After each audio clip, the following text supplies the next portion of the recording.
Hi there, welcome to the Watch Crowd. Happy New Year to everyone out there. This is our first interview of 2021 with Leo from Ernst Benz Watches. Thank you very much for joining us today. Thank you, Adam. Yeah, Happy New Year. Happy New Year to yourself. I hope you had as good a Christmas as you possibly could have. Amazing holiday and very excited about 2021. Yeah, yeah. Oh, well, New year, new times. yeah, exactly. Take what we can and build on last year for sure. So I've got a series of questions lined up for you here today. Thank you, sir. Looking forward. Yeah, so obviously from the beginning of Ernest Benz, I've been doing a little bit of research. When we've been based in the UK, we don't see a lot of Ernest Benz over here. But you've got For the time, for the we're time on our being. way. Yeah, I'm We're sure. on our way. Yeah, Yes, sir. Ernest Benz has a mechanical innovation, and it's been a constant theme of the company, especially the aviation background in particular. Is that something that remains true under the current ownership? Well, yes, very much so. The way that everything happened, it's that I developed, as you know, the third model for Ernst. And when they asked me to take the helm, what the request was that he wanted to be for me to be the custodian of his legacy. So we very much look at for inspiration of our production, the man, Ernst, his life, his career, and a lot of the work that he did, which brings us to aviation. The instruments themselves are an inspiration for the entire instrument series that we built, Mhm. Yeah. as well as many of the finishes, whether it's carbon fiber, whether it was our original development with DLC. We look to aviation because there's a natural connection, of course, between aviation and the wristwatch. And it seems for us, looking as watchmakers, very much a play back and forth, whether we're inspired by aviation, whether we're inspired by the original historical instruments, and even new developments in technology of aviation like DLC that I mentioned that we can utilize in our production. Yeah, I'm sure there's a combination between history, um, from the clocks that we use in the aeroplanes that Ernest Benz designed. You can see that influence inside your watches. Yep, that's the one I The see. chronoflight gauge, the chronoflight gauge, which is the most known instrument that he produced because he was a supplier to Grobe, aircraft instrument producer, and it became standard issue in trainers and craft. Where we built the series, everything it's part of this real story. He had come to Basel a few years after I took the helm. He was already around 80 at that time. He had already had another plane crash that he survived. And he came to tell me how proud he was of our work and that he was right. I was a good custodian. And he started to give me all the prototypes of the things that he never had a chance to finish. And for me, it was very important. Both my grandfathers was in the Air Force as well. So, I'm a second generation watchmaker who grew up fixing pilot watches. This is everything we live and breathe. So when we talk about, we literally built the series to be able to be based on the gauge the way that he had originally envisioned it, so that while he was still alive, he saw that we completed the work that he started. So Uh, it's all there can be no separation from us from aviation because it's who we are in our base DNA. yeah, of course, and it's nice to know you got that feedback from him, and from Basel and everything. I was very honored that because we had a little bit of time together, that he was very proud of what we had developed, and that he shared that with me, and he expressed that to other people in front of me. You know, as a student of watchmaking, as a custodian of his legacy, and growing up working with these incredible figures in the watch industry, and the generation before us that's really responsible for the renaissance and the great companies we built, to be able to have acknowledgement from like the elders, of course it's a big honor. Like we always wanted their approval, right? It's like the student always wants the teacher's approval. And so I was very proud of how he looked upon our developments. Oh, that's very nice. That. Yeah. He stopped wearing his original chronoscope, and he would send me pictures of himself wearing our new caps and the new world timer that he was wearing. So actually, it was funny because he was wearing a world timer. Anthony Bourdain, who's also now gone to, who's famous travel right from TV, he had the world timer. So there was something all about, there was just a really beautiful connection at that moment. Yeah, yeah. I mean, for anyone who's new to the Ernst Benz brand, would there be a go-to watch that you would recommend, and what would be the reason behind that? I would say it's a two-part answer that's very much the same. Yeah, The go-to watch is the chronoscope. yeah, Mr. Benz never liked the term chronograph because he wasn't a watchmaker, he was an engineer. And even though he was producing friction jewels and rubies for watch manufacturers, he never looked at himself as a watchmaker, but as an engineer. And he would joke that watchmakers are very creative and romantic and that we name things in a funny way, not like an engineer who would do it technically. So chronoscope is time reader because he didn't understand chronograph. It's time writer. He said, well, you don't write with a watch. Why would you call it that? So the base, the very original scope that he did in every version is very much the go-to watch to me for Ernst Benz. And out of the inspiration for the original scope, we've given it many stories, different colors, different executions of dial treatments. A lot of this, which is inspired by the watches that we grew up as young watchmakers fixing, sunburst dials, copper dials, parchment dials, because we love vintage, right? And it's really the chronoscope is the base of our production. We're a yeah, chronograph company. mhm, And the watch that we built together, the Chrono Lunar, that's really our flagship watch. The Lunar is the reason why I'm here today with you. yeah, yeah. So, so when you say the Luna's the reason you're here with me today, what's the reason behind that? When you say it's the reason you're here I, today. growing up fixing tri-complex and triple deep moon phase complications. I had worked extensively on and with Universal Genève as a young watchmaker.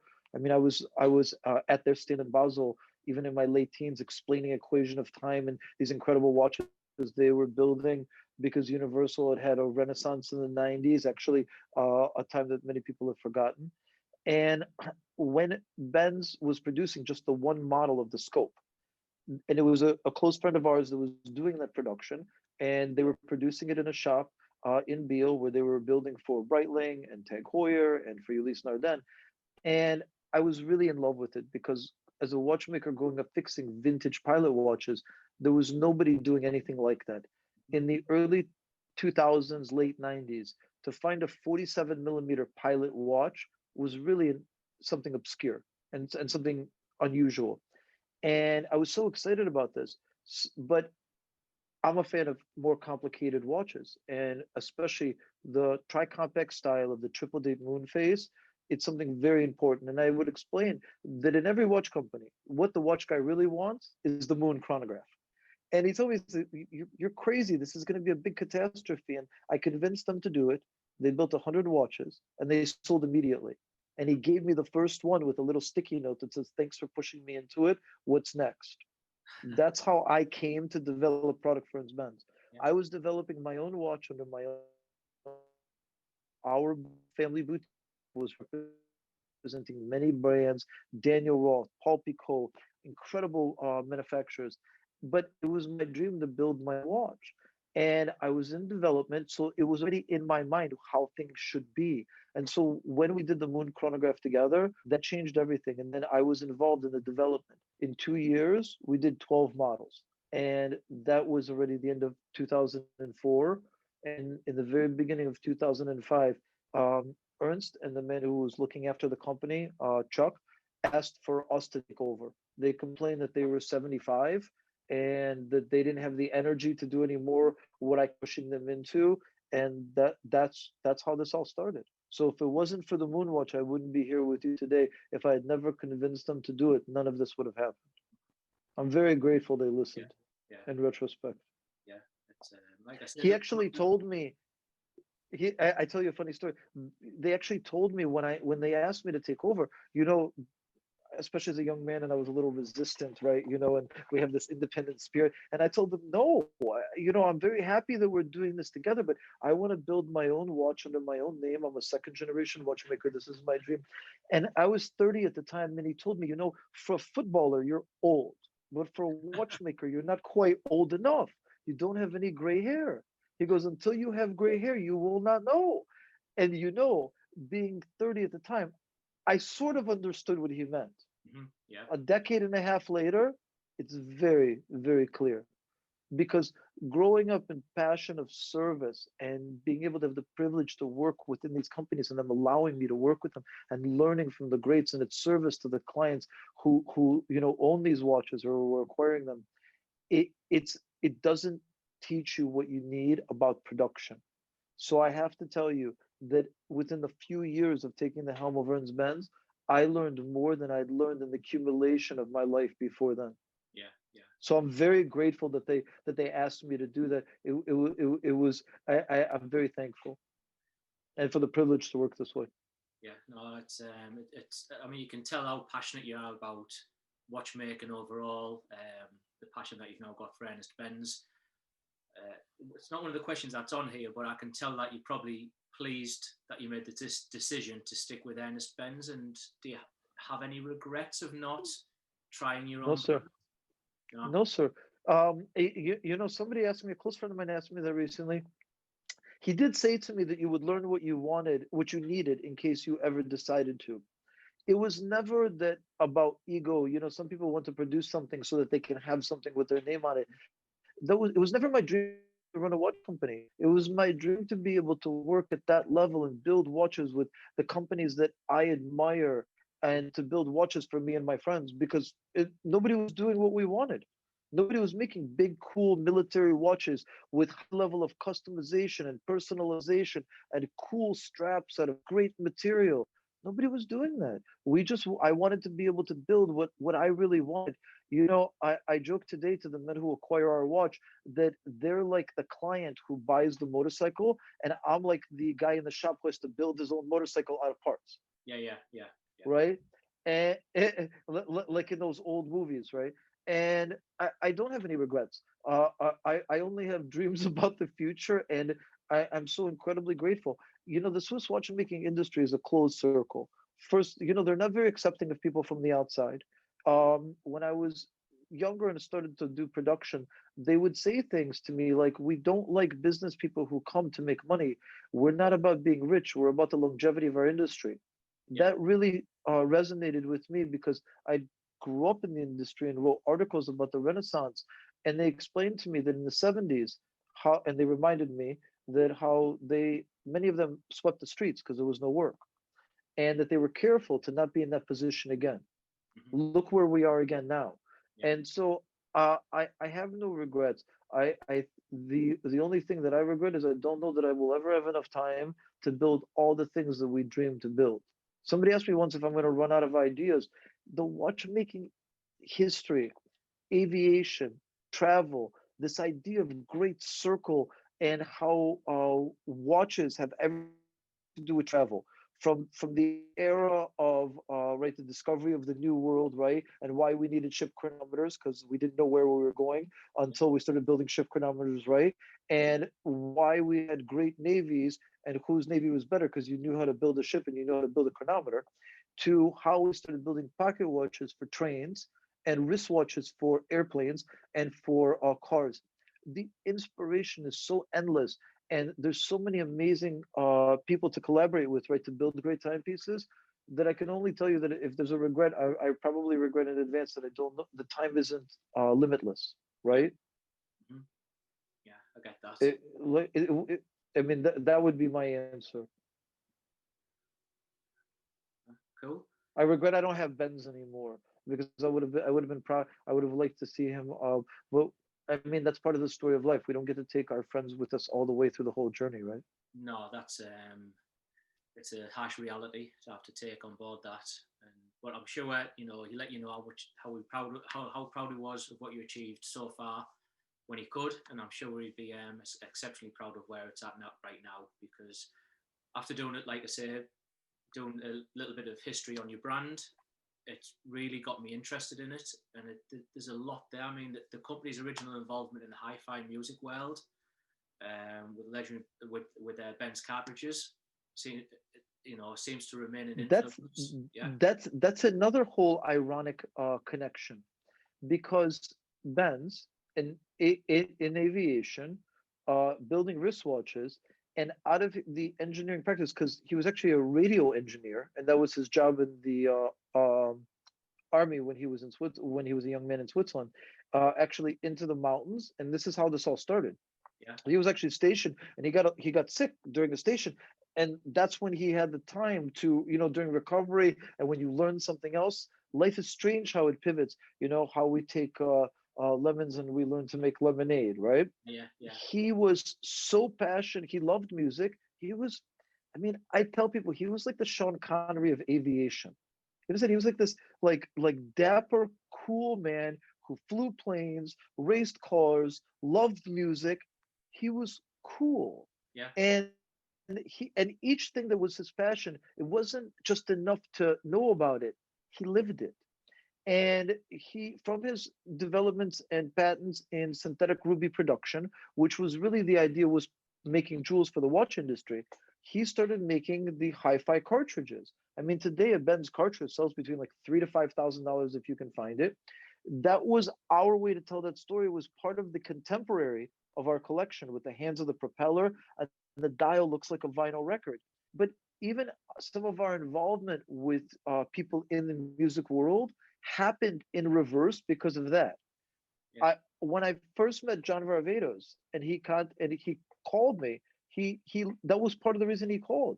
He had read about Ernst Benz, saw the developments of our new production, knew about the service business I had built up with my dad when I was a young watchmaker, and he called to tell me that he was interested in both of those, and that he listened to his music on an Ernst Benz stereo needle. And it's so interesting to me, of some of the people that I've met who are either involved in aviation or watches, and who connect then with Ben's Micro, because instead of being a straight line, it's more like a triangle, right? And it's very interesting how that all happened. I mean, it probably speaks to me personally too, because I mean, I joke, actually, when I was a young kid, like when we moved to the States, other kids would watch cartoons or TV. My parents had vinyl records.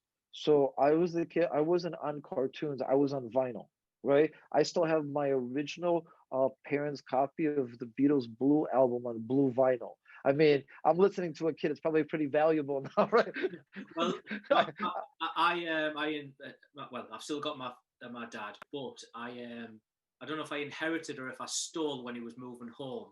I stole his vinyl collection, which consists of pretty much every single Beatle album, the White Album, Bob Dylan, Arlo and Woody Guthrie was a big fan of both of them, and yeah, I've got his vinyl collection, and it's something that I cherish a lot. That I mean, it started probably like I stole. I mean, I either got it, my parents gave it to me, or I stole it. I don't remember how that happened. I'm gonna go with your version of that. yeah, But then growing up between watch guys, car guys, Motown has big influence of music, right? Meaning Motown literally. Electronic music that was Detroit is famous for developing. So as a kid, I'm fixing watches and Motown's playing on the radio, and the people who actually made the music are visiting our shop to fix their old Rolex and Piaget watches. At the same time, where friends of ours were changing the music world with the development of electronic music. So you're literally experiencing both sides of this, and then to be involved in Ernst Benz. The parallels. This is all like how you say, like an all interconnected story. yeah, It, where there's, that's part of what, even to me, it's so fascinating to think about, how it's all there, not just part of it, but how all of these pieces all connect. It's very interesting. yeah. I couldn't have planned it out that way, to be honest. No, It just sort of happened. it's a very intricate puzzle, but it works. Yes. Yeah, Yes. Yes. yeah. Yes. I Um, mean, I'm speaking to you in our conference room. There's a Technique 1200 sitting in the corner, right? So there's like a proper turntable in the corner of the conference room. I mean, that's another conversation why it's there. But to tell you, like, this is all part of the real story. yeah, it's I've got. I'm not going to turn the camera around because it's not too pretty behind there. But I've got my Yes, dad's old record player. yes. I'm gonna email you a picture of that over when we're finished because it's ultra cool. It's early 80s, late 70s. It looks it looks so space age. It's unbelievable. It's great. I'll send you a picture when we're finished They chatting. had really good taste. You know, it's funny when you look at electronics today, there's nothing. It's all gone. All the detail is gone. It's funny. We were talking about that the other day. I have all of my like Sony equipment from like the end of the 90s. I mean, I was just lucky that like I was working hard. I was young, like you bought good equipment because it was so good and important to you. And it's so cool looking now that it's funny because if you go buy equipment now, it's not that cool. No, I mean, did you have the did you I'm have the sorry. yellow the standard yellow Sony Walkman? Um, no, no, I Yeah, didn't. I have the full stack, like the yeah, yeah. I black stack understand. Yeah, Sony. I have that, and admittedly, also, and I got it really young. I mean, like I was working and like what matters to you. I have the original Bang& and Olufsen too, nice. which was the first time when we really heard like digital sound that sounded like wow. Mm, yeah, Yeah. I mean, inspiration, it's interesting. The musicians love watches. We love music. The car guys love watches. But then being so lucky, to work this kind of way, I end up in studios of car company. And if you look at the wall of inspiration, we have their cars and their music. They have our watches. yeah, yeah, yeah, yeah. We draw inspiration from other places. Yeah, yeah. Yeah. Well, Yes. that's kind of the next question. Even Fender's been incredibly successful with custom shop collaborations with some leading guitarists. Do you see anything comparable with Ernest Benz in the future? The main reason I'm asking is because designers, cars, guitars. It seems to be a popular theme at the moment. It all happens so naturally for us. I would tell you that we're always open for interesting collaborations. And to tell you in the most humble way, we didn't think of them in advance. They all naturally just happened. And Mm. I tell you this, each one, the way that I tell you, like with Varvatos and with our limited edition with him, he liked what we were doing. They started selling our watch in the shop. We did really well together. He had worked with IWC, he'd worked with Bell and Ross, he'd sold IkePod because he's friendly with Mark Newson. I actually had done the service on those IkePod watches. And we did so well together that he actually said to me, I want to bring our companies closer together and I want to build a watch together. The guitar idea with them was that Guitar Aficionado was so obsessed with John that they offered him the cover if we were together to conceive an idea of a watch that was a guitar. But neither me nor John wanted to talk about a watch like the shape of a guitar because you're not going to wear the watch the shape of a guitar like it's like a knickknack, right? Yeah. So John taught me about resonator guitars. Mhm. I didn't know about resonators. So the dial that we conceived was literally the middle of the resonator. It's all of these collaborations. Like watch, we did 50 pieces for 50 years of Camaro. We didn't search out. I mean, frankly, I'm not that smart.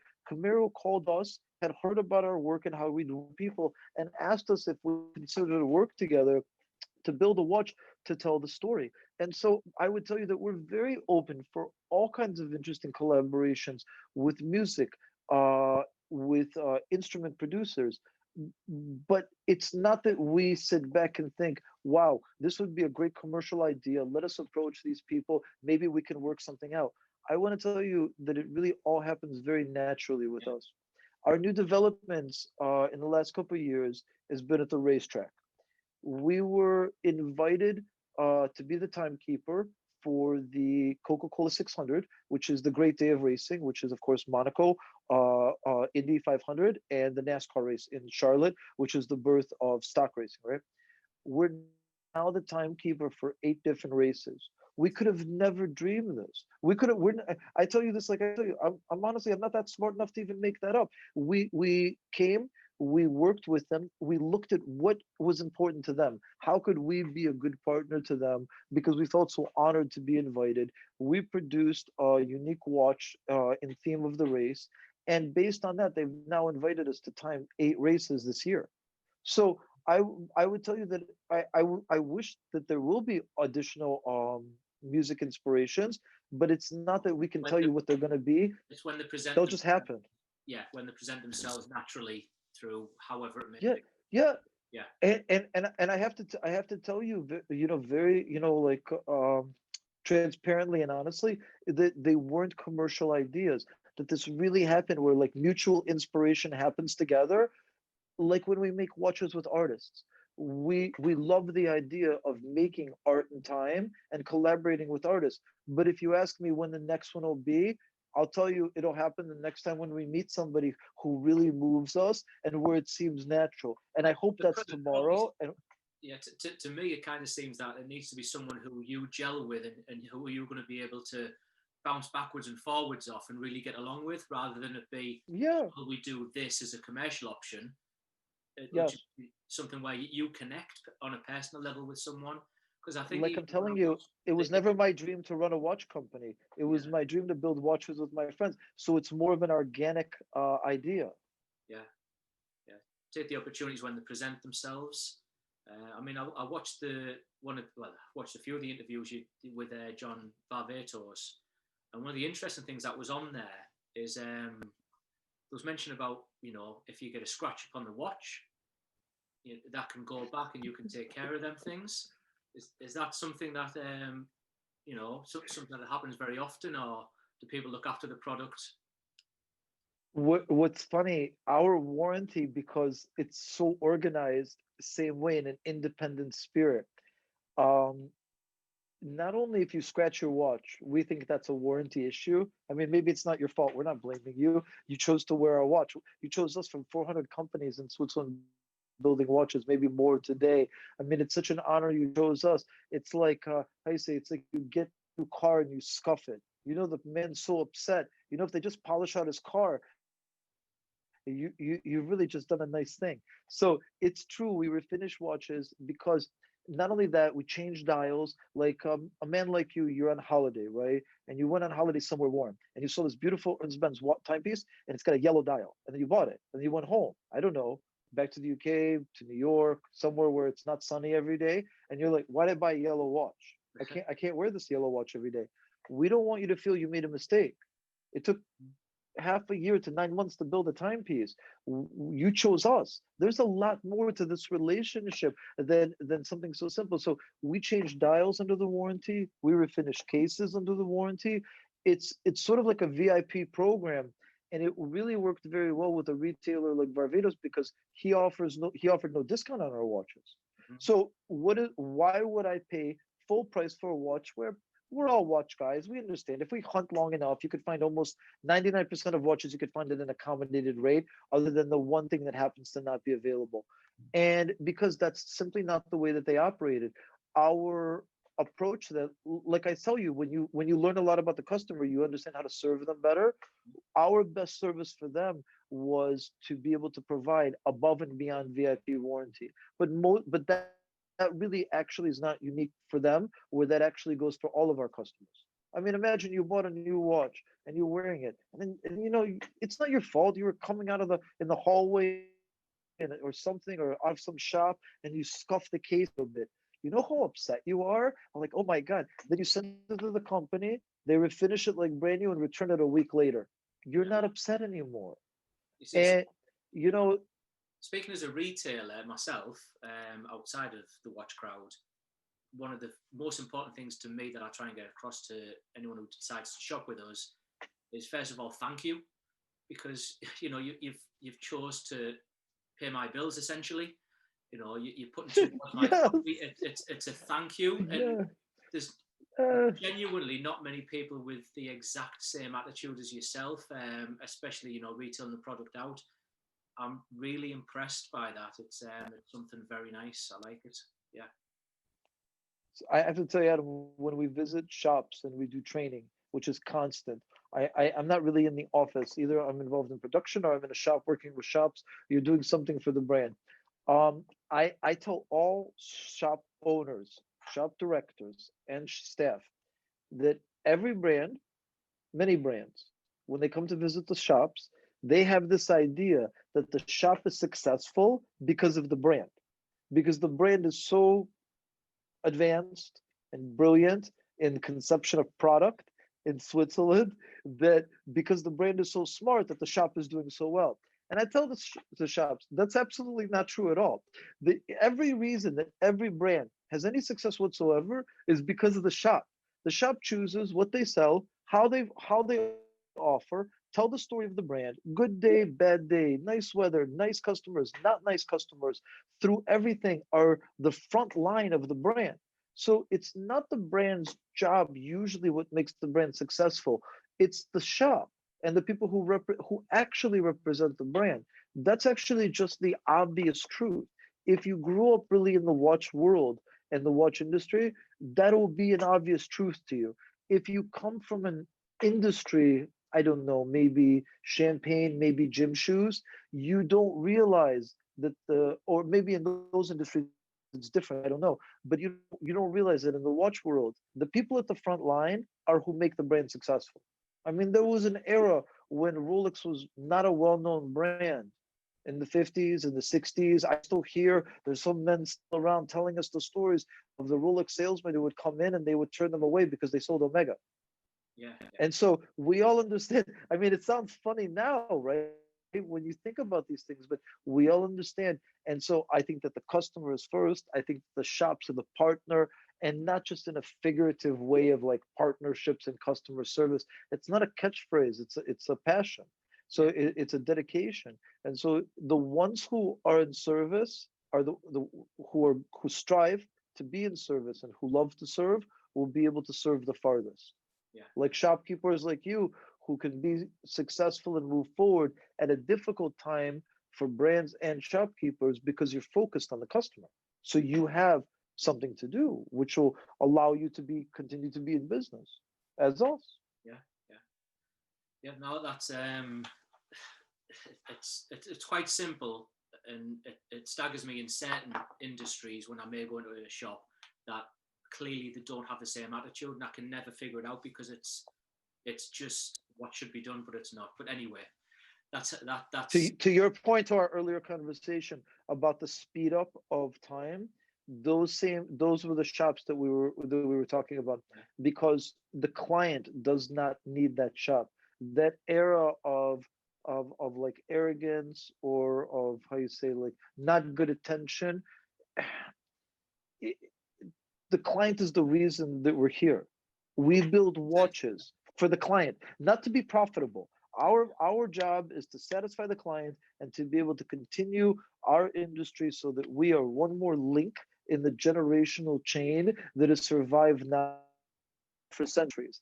If we focus on these two parts, right, just to take care of the industry, make sure everybody's okay, and most importantly, look after the customer because they are the reason why we are here. And if they decide that timepieces are no longer relevant, we no longer have somebody to serve. So to me, it seems so obvious that there's nothing else to discuss. yeah, yeah. It is just keeping the customer happy, and it's not just that. It's I think we've got a very similar outlook on things. It's about creating a friendship rather than a transaction. Yeah, Yeah, because you in a shop. I grew up in a shop. We look at the shop as a place of life. It's everything great happens there. People fall in love with watches. People come to work. They make a living. You're feeding many people. The industry, the service business, the client, and when you look at all of this from it's not so much from rosy glasses, but from a positive view because we actually love it. The you have people who might be in the industry, let's say, who don't love that. Maybe they weren't like you and me, like they didn't grow up in a shop. They don't see it as a great thing. They don't understand that that's where the clients fall in love with the product. They get to come, they get to visit. That they're might be lying to their wife that they're at the grocery store longer because they wanted to dip into the watch shop just to pick up a new strap and just to say hello to their friends. And and because You get them you've seen customers it as happen. well. Of course, of course. I mean, I'm a young man. I'm delivering a watch to a man, and I see his phone is ringing. How many times has happened? I'm like, sir, it's your phone. No, I can't answer. Why? It's my wife. Sir, it's your wife. No, she thinks I'm at the grocery store. The man's in the shop buying a. And so, yes, it's like I asked you, do you miss Basel? This time in the world has really taught us if we didn't understand what we really loved. I mean, to be honest, I already knew. I was already not happy the way that those things are going because I see it for what it is. When people come together in a shop, when people come together at the fair, there's an energy, there's a connection that happens, there's a meeting of the minds, conversation. That's how we all got here.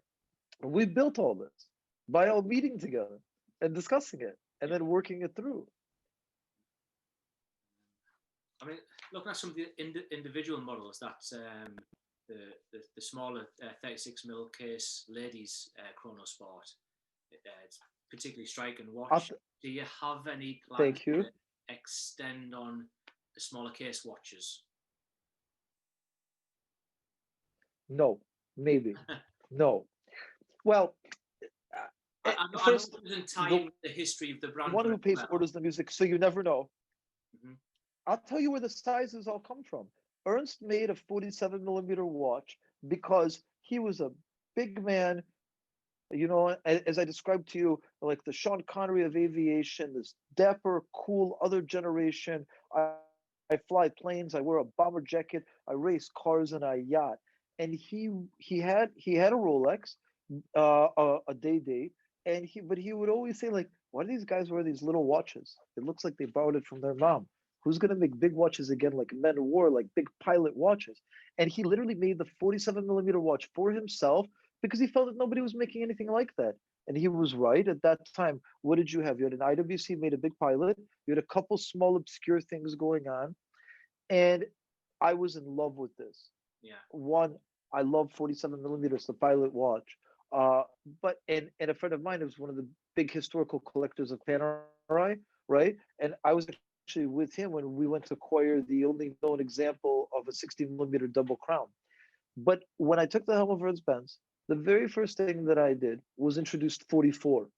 44 was another military size. 47 is a pilot watch. Yeah. 44 is a military watch. That's Jaeger LeCoultre, that's Universal Genève, that's old historical Panerai, and so forth. 40 millimeter was our natural reduction. When I was a young man and fixing a lot of Rolex and selling high-end watches, the way to go back to Basel, if you're in the States, is we lived in Rome when I was a kid between Russia and America. The way to go back usually, I mean, either you went through Rome or you went through Paris, right, to get to Basel. And I was young, and you'd see these women, great shoes, great bag, and their dad's old watch on a beautiful strap. And I thought that that was just the absolute coolest style that I'd ever seen. And we started to do that. I used to break up old Rolex, take off the bracelet, and start to make these, make alligator straps with Camille Fournet and sell these really cool, like modified watches. I mean, now it's, like years later, it's quite obvious. And that's 40 millimeter for Ernst Benz came from that. I mean, a GMT, Submariner, those are 40 millimeter watches, the old Triconvex series. And 36 was the size of like the classic watch for me. Whether that's a day date, whether that's an old Patek, whether that's an old Universal Genève. So all of these sizes, I mean, in many ways, I'm like a classically trained watchmaker, like Geneva watchmaking, right? It's Yeah. like the three pillars. I was lucky enough to work directly with Universal Genève. I was lucky enough to have big experience with Patek and work with Patek all my life and with Rolex. So it's like when you grow up working on the greats, there's so much clear direction of how things could be, should be, and what already works. So you learn from mistakes and successes of everybody who comes before you. So our sizes really come from that idea. So we had 47, 44, 40, and 36. Where would we naturally form a smaller size? I don't think that there's a naturally smaller size coming because I don't see where it would come from us, Yeah, yeah, right? Um, Although there are some interesting things because I mean, like I told you, I'm only worried that I'll run out of time. You know, we have very big archive of vintage original movements from when I was a kid that we bought, acquired, uh, was given the archive of Longines Wittnauer. I have movements, original movements from the 60s and 70s. I don't know yet how to utilize them. So there was in one we had conversations to retool them and to do vintage collection of Ernst Benz, right, with vintage movements. Maybe we don't know. I don't have the crystal ball to answer you, but yeah. I That's try to fine. tell you how where the sizes come from and to look where it could be. Yeah, yeah, Bigger will happen. yeah, yeah. Oh no, I have a 60 millimeter. We produced a 60 millimeter. I mean, the Oh, 47 was so big when we showed the 47 and we showed our whole range. But everybody does a 47 today. It's quite normal. And around the time that we made the smaller sizes, the 44, the 40, the 36, it was sort of an against the trend thing because if you look at the timeline we were working on, the like 2005 to 2010, everybody was making bigger watches. Where the brand that was known for making a big watch started to make smaller. So of course people started to make all of those jokes like, Ernst Benz, big watch, size matters. So there is a historical reference for a 60 millimeter. So we did do a very small production of 60 millimeter. This is the rarest Ernst Benz. But even in 60, when we developed the 47, right as I took the helm, we were able to have a sapphire glass, which at the time was the largest sapphire glass in production. When we produce this, we're pretty sure this is the largest sapphire glass ever made. that's it's a beast of a watch. If you want to see how 47 is actually not a big watch, you see that? Look how Yeah. little 47 is. It doesn't fully come across on the screen until you put them side by side. Yeah, that's why I showed you that Yeah, way. And so, but the range of Ernst bands, it will continue to be developed from the organic inspiration that happens even internally from our inspiration of watchmaking, aviation, and automotive, or from the people that we are lucky enough to come into contact with. People like Varvatos, some of the athletes that we've had the pleasure to work with, the footballer Dan Marino. This was again not a commercial idea. He bought our watch in the shop. I met him. I found out that he was very involved in raising money to build education system for children that are autistic. One of my closest friends, his son is autistic. We made a series based on the footballer. We sold it in one night at a charity function that they organize on an annual basis. The sale of that series paid for a quarter of the school for autistic children. So we had the privilege to work with one of the greatest American footballers ever. They had the opportunity to be able to participate in building a school, and at the same time, we're building watches. yeah. So it's really like a dream come true. It's amazing to give so much back when you're doing something you're passionate about because it's no longer work. It's a passion. It's enjoyable, and you've achieved something by working with Dan Marino in itself. But what you've given back to an artistic charity to do something like that's quite pretty phenomenal. I feel very lucky in a very serious way. We get to build something that'll be here when we're gone. Watches in general. I mean, iPhone 1, iPhone 12, iPhone 112. We live in a highly disposable society. Like I told you, I don't know how to right click, so I live off of Apple. But in the same way, it's all disposable stuff. Everything around us is disposable. What's going to be here when we're gone? Physical sense, mechanical watch, diamond, some nice buildings. But if we do something really positive, our contribution and our work also lives on. Yeah, And a lot of Ernst Benz has become that because it's just a way for us to work. We've done numerous watches with food celebrities. We did the watch with Batali. We raised 500,000 meals for the food bank of New York. A lot of this happens that we feel so well received by the city where we might find ourselves working, that it's a little bit like a farmer, right? Like you can cut down the crops as long as you plan to replant crops. Mhm. It's about the cycle of life. So whether it's in Florida, was with Dan, whether it's in New York, was with Batali, whether it was in Mexico City with Telethon, many of the places that we feel, and I'm a watchmaker who grew up in a shop with no running water, fixing high-end watches with my father. I feel so blessed and lucky that I have the privilege to be able to build watches in the way that we do, to work with the kind of stores and customers that we are. That at the minimum, what we feel is an obligation to do the full part of the job, if that makes sense. Like Yeah, if you being very humble about it. You know, you mentioned about the no running water and things. It, it it's nice to draw back on them memories to keep yourself grounded, um, yes, sir.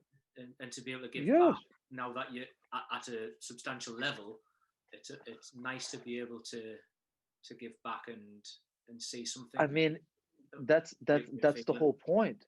That's the whole point. I think that it's and I appreciate what you say, but it's not even so much that I'm trying to give back. I think it's like the natural way to work, right? It's like we're almost pushing forward. We're pushing forward in watchmaking. We're pushing forward into be able to. I mean, we're an independent Swiss watch company. You know, we've lived through the Renaissance where there was many independents, and Yeah, now again we're at a stage of massive consolidation. We've watched many of our, I don't even want to say peers, where you have legends that I've watched of people who inspired me to make me think that all of this was even possible. I've watched them stop operating.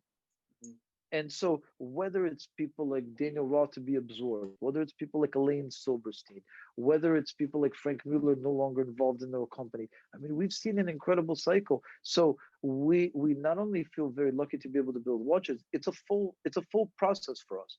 Building watches, coming to certain places, and having the privilege to present Swiss watchmaking in and to bring our idea. So the least that we can do is to be able to show up with the intention to be able to do more than just sell watches. yeah, And but we don't think about it, to be honest, in advance. It just really happens naturally.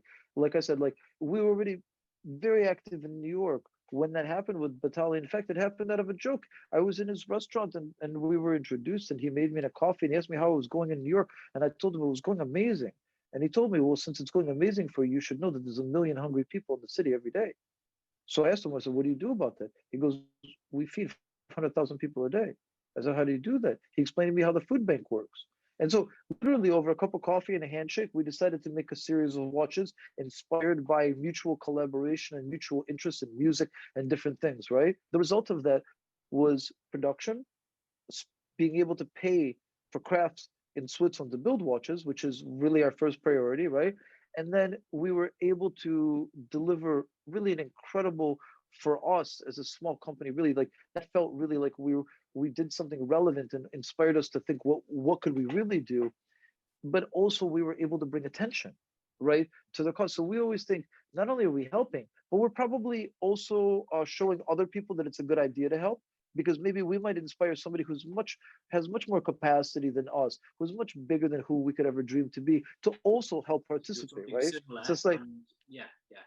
yeah, If we you know, in a world like if we today, all give something, that difference would be yes, huge. Yeah, yeah, you know, you think today, and after the very difficult year that we all lived through, you know, let's go back to the basics.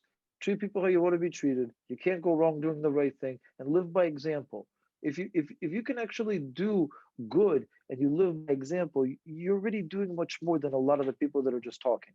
And you might push somebody along with you and motivate other people to also help along. I mean, you know, with back to the joke and all of our conversation with music, with a little help from our friends, right? Look yeah. what we're able to achieve. We could have never dreamed it was possible. No, And now no, we I feel fully we're agree. just getting started. Yeah, fully agree with you. Back to a couple of questions. I was looking at the Camaro 50 and the customization options that's on there. When you scroll Yes. down, you kind of feel like you're, well, I wouldn't say building a watch, but you're certainly designing it with all the different options. Is that Well, something you get that's, option. is You it, get options when you choose the car. yeah? we're trying to help you replicate that experience, right? So we are not near where we want to be with that, but if you're already starting to feel that way, we're optimistic that we're moving in the right direction. We looked So at it's not what they're something that Ernst Benz you think is going to extend on within your car collection.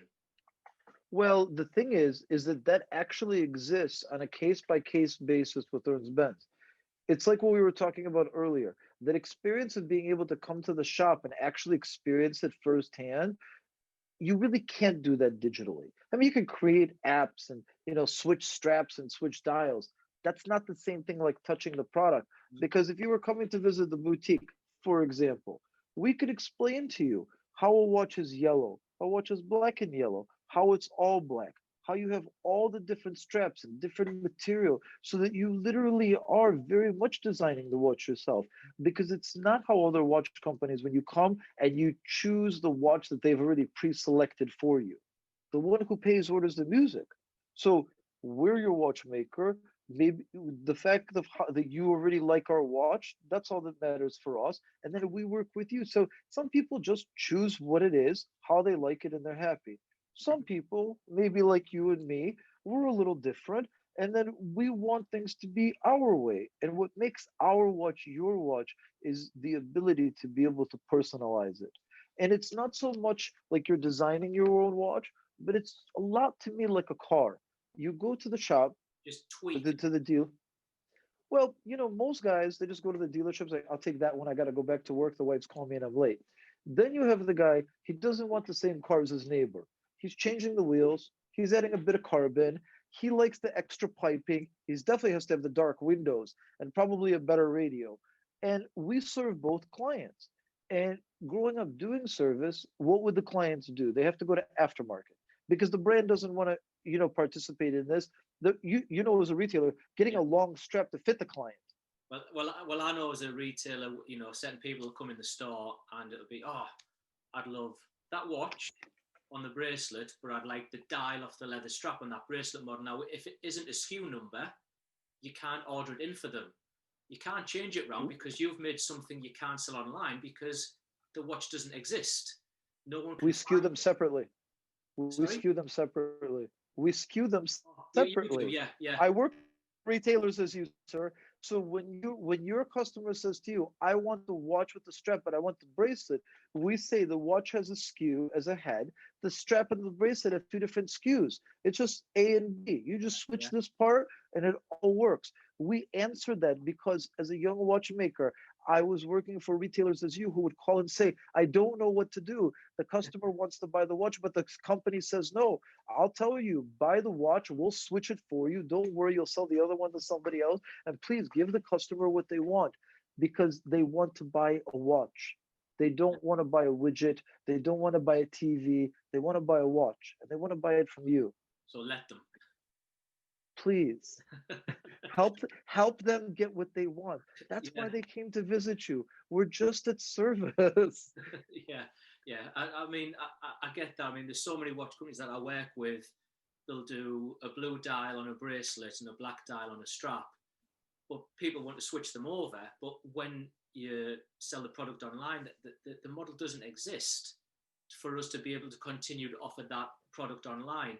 Where with you guys, it's a case of, well, that's fine. I'll make anything you want.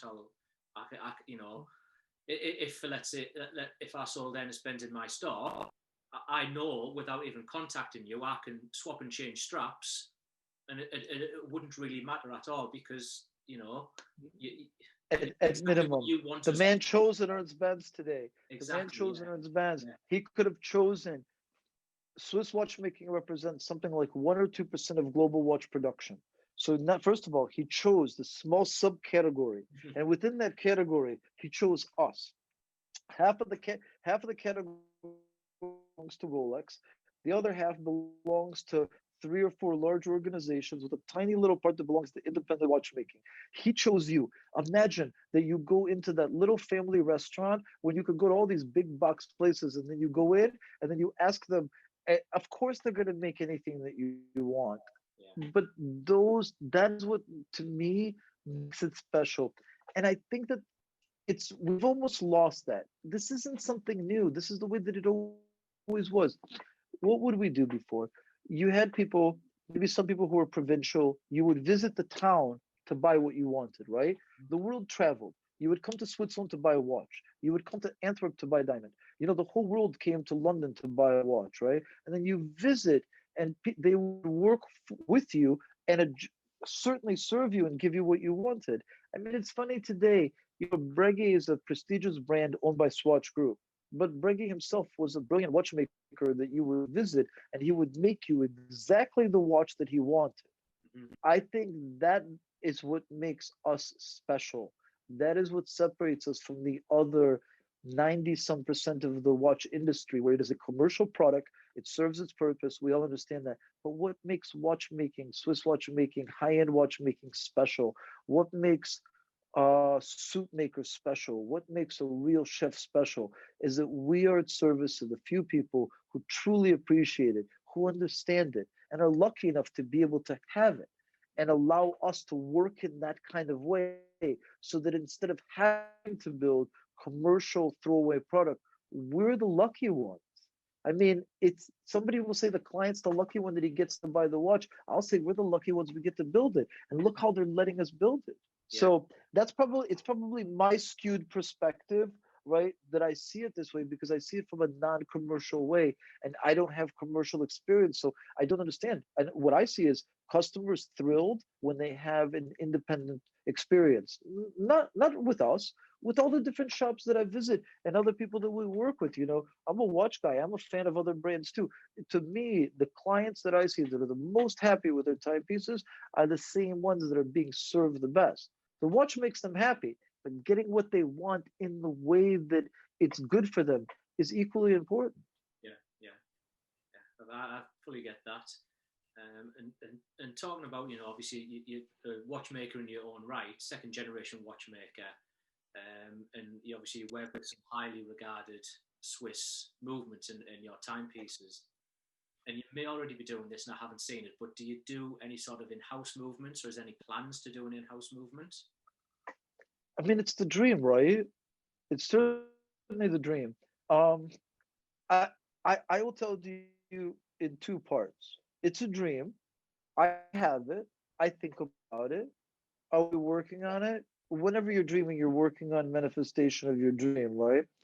There's no technical plan. In reverse, I'm a watchmaker. To develop something, you have to have a reason, right? If you can't do it better, what are you doing? Like, do you just want to make it because you say it's your own? I tell you, it's not a short answer, but tell you quick, two conversations quick. One, Pascal Dubois of the famous Dubois de Prat, whose family makes every important watch or many important watches for many of the great companies, whether it's Audemars Piguet, whether it's Patek, many companies that people don't realize they're building their watch for them, right? He said to me a number of years ago, as we talk about working together, that as an independent maker, you have two choices: reliability or exclusivity. And I won't, out of respect, mention the brands that he mentioned to him because he spoke with me quite straight. I always appreciated the men older, like they tell us how things really are. And he told me at the Plaza Bar too, so you know it's in the evening time. So he told me quite straight that reliability is so much more important than exclusivity. And all the brands he'd mentioned to me who he'd worked with, who had tried to focus on exclusivity and then realized that their customers were not happy that their watches didn't work. So at the same time that we discussed working together, and he doesn't supply Valjo, which is our primary platform, right? That he also told me that he agrees with my choice. It's a bit counterintuitive, but he reminded me to think that way. And also, you're probably familiar with a friend of mine, a blog to watch, Ariel. I've known Ariel since the very beginning, and now he's an incredible voice in the watch industry. He wrote a really good feature a couple of years ago that I would reference, how the rush to make movements was very detrimental for a lot of independent companies because there's a dream to make your own movement because you're proud and you can say you really truly accomplished something. Something, yeah, But the cost of it and the development will be so outside of the realm of what actually makes sense. And so now you've spent a huge resource, and in the end, you're not sure you're serving your customer, because back to what Mr. Dubois explained to me, are you actually reliable? And as a watchmaker who's watched different systems be built, who struggled to understand why some of these things were done in the 70s and 80s when it was obvious that they couldn't be serviced in the future, right? We're very conscious to know that we build something that's going to be here when we're gone. And for me to develop my own movement, I would have to not only think that I'm making the right decision for the person who's buying our watch, but the right decision in the future to know that it'll be able to be serviced. That's my real watchmaking answer. I'm sorry, it's It, not it, the most romantic reply. it makes perfect sense. Yeah. And also working within Valjo allows you to be very creative. It's such an incredible platform. You know, you think about how genius that they were. I mean, we were barely to the moon and we had already invented Valjo, right? And it's almost 40 years and we still really can't invent a movement that is more reliable or more robust, and easier to work with, and serves for making production of watches like ours. And the capacity to be able to rework it in different ways, whether you choose to decorate, whether you choose to modify it, I would have to tell you that as a watch company like us, and I speak for myself or just in that frame of thought, and to say that to develop your own movement, you must know that you're actually doing something better than that. And if you don't think you are, then maybe you're not going in the right direction. Yeah, yeah, and like I say, it makes perfect sense, because if it's not going to be up to or surpass standard, no disrespect, why would people buy into it? Yeah, Exactly. Exactly. So I'm asking you to buy my substandard product to support my dream so that I can be more exclusive, but I've actually at a higher cost developed a substandard product to what I used to develop for you, because now I think that I am better or smarter than the genius people who 40 years ago made something that is so good. You know, people have tried to make cars with 5 wheels. It's not a good idea. yeah, Sometimes you have a real breakthrough in development that makes so much sense that all that moving forward from that point is a different way to move forward. Like, it's maybe not the exact example, but it's almost like that to me. yeah. No, okay, I get that. Yeah. And again, myself speaking as a retailer who over in the UK, I've been forced to be closed again since the 10th of this year. At the price point of Ernest Benz, is there any difficulties in? I mean, I think you've just mentioned that your shops now, your showrooms now open again to the public.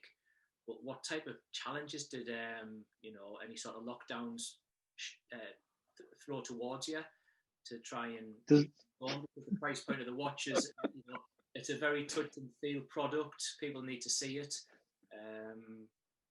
Yeah, yeah, Anybody who doesn't tell you that 2020 is a disaster in every way probably isn't being totally transparent. We have a factory store that is the smallest amount of our business. It's almost like having an ongoing exhibition, like you always have a Basel stand going on, because and we work from North America. It's also our office, and because we're located close to the auto industry, we do exhibitions and all these kind of things. There's no exhibitions, there's no shows, and there's no chance to use our showroom in collaboration with other people. Like, we do some interesting things like Winter Wonderland, where we're raising toys for children and these kind of things. There's none of that. So at first, what's the challenge? Human communication. For anybody who's not, for lack of a better word, somewhat depressed 2020, it's a natural state. We're not connected. We're humans. We want to be with other people. We want to live. We don't have a chance to visit our retailers. I've made very few retailer visits this year. We understand about health. We understand about immunity system. We're very respectful for what's going. We always are. We're very involved in different medical things. You know, my father had COVID in March. We're very, very conscious of everything. We struggle is not being able to visit shops. We had no Basel. We had no trunk shows. Travel retail is shut down. So pre-pandemic, we were at approximately 120 points of sale worldwide. Some of those points are no longer existing. This is as difficult a stage through the watch industry as we could have we couldn't have imagined a situation like this, right? We never wanted to. So that definitely makes challenging. On the reverse, instead of travel, like we're having our Zoom call, although it's not ideal for us to communicate with customers that way, we've done everything we could to stay in contact. You're servicing people as much as you can. And the real silver lining is that we really see how much people love watches. And it's interesting, like they can't wait to go back to the shop. The watch shop is almost like a pub. It's like where people meet up and they see their friends and they talk about sports and they talk about, they catch up with everybody. We're really looking forward to everybody to be back to normal operation. Yeah, we, the travel part, because we have to be so respectful, and every country has its own rules, its own situation that we're going through. We look forward to this year continuing in a positive way, and hopefully as the winter turns to spring into summer, we will find ourselves in a reopened world where people, how you say, missed everything beautiful and everything that they love, like a new romance. yeah, We talk a new roaring 20s can come with all of our effort after such a difficult time for everybody. The natural human reaction is rebuilt. And we count on everybody like you, like me, to move forward as quickly as possible and to rebuild and not to go back, because there is no back, right? Like when we're driving, the window in the front of the car is bigger than the one in the back because we're always heading in that direction, right? But what we can rebuild can be much better than whatever was before because we've learned some things, right? We've learned a lot during this difficult time. yeah, 100%. I mean, moving forward, like you've just said, technology's been great. It's been a lifesaver for my business, being online, being able to connect with people like we're connecting now. The wheels haven't exactly come off anything. They've just slowed down a little bit. We've had to make a few changes, and just be proactive as possible. And Yes. and one thing I'm so I'm Don't forget, you're the highlight for people.